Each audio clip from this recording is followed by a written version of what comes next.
আজকের গল্প শিক্ষকের চালাকি। একজন অধ্যাপক বিশ্ববিদ্যালয়ে ক্লাস নিচ্ছিলেন। ক্লাস শুরু হতেই এক ছাত্র শীষ দিয়ে বসল। অধ্যাপক থেমে গিয়ে বললেন, কে শীষ দিল? কেউ কোনো উত্তর দিল না। তিনি আবার পাঠ দেওয়া শুরু করলেন। কিছুক্ষণ পর সেই ছাত্র আবার শীষ দিল। অধ্যাপক আবারও থেমে গিয়ে জিজ্ঞেস করলেন, কে শীষ দিচ্ছে? তবুও কেউ উত্তর দিল না। তিনি আবার ক্লাস শুরু করলেন, কিন্তু এবার যখন তৃতীয়বারের মতো শীষ এলো, তিনি কলম বন্ধ করলেন এবং বই গুটিয়ে বললেন, আজকের মতো ক্লাস এখানেই শেষ, তবে আজ আমি তোমাদের একটা গল্প শোনাবো।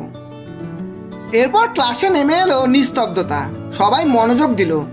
অধ্যাপক বলতে আরম্ভ করলেন, এক রাতে আমার ঘুম আসছিল না। অস্থির হয়ে বাড়ি থেকে বের হয়ে গাড়ি চালিয়ে কোথাও যাচ্ছিলাম। কোনো নির্দিষ্ট গন্তব্য ছিল না।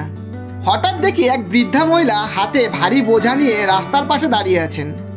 আমি গাড়ি থামিয়ে জিজ্ঞেস করলাম, মাসিমা, কিছু সাহায্য লাগবে কি? তিনি খুশি হলেন, আমার গাড়িতে উঠে বসলেন। চলতে চলতে বুঝলাম তিনি আমাকে ভালোভাবেই চেনেন। তিনি আমার চোখের দিকে তাকিয়ে বললেন, ডক্টর সাহেব, আমার একটা অবৈধ সন্তান আছে। সে আপনার ইউনিভার্সিটিতেই পড়ে। আমি চাই আপনি তার পাশে থাকুন, তাকে মানুষ হিসেবে গড়ে তুলুন। আমি বললাম, নিশ্চয় মাসিমা, কিন্তু তার নামটা বললে তো আমি তাকে চিনতে পারবো। তিনি হেসে বললেন, নাম বলার দরকার নেই, আপনি নিজেই তাকে চিনে ফেলবেন। সে খুব দুষ্টু, সবসময় ক্লাসে শীষ দেয়। এই কথা শুনে এবার ক্লাসের সব ছাত্র ঘুরে তাকালো সেই শীষ দেওয়া ছাত্রের দিকে। অধ্যাপক তখন বললেন, এসো ছোট ভাই, তুমি কি ভেবেছো আমি এই পিএইচডি সার্টিফিকেট গাধার হাট থেকে কিনেছি? ধন্যবাদ।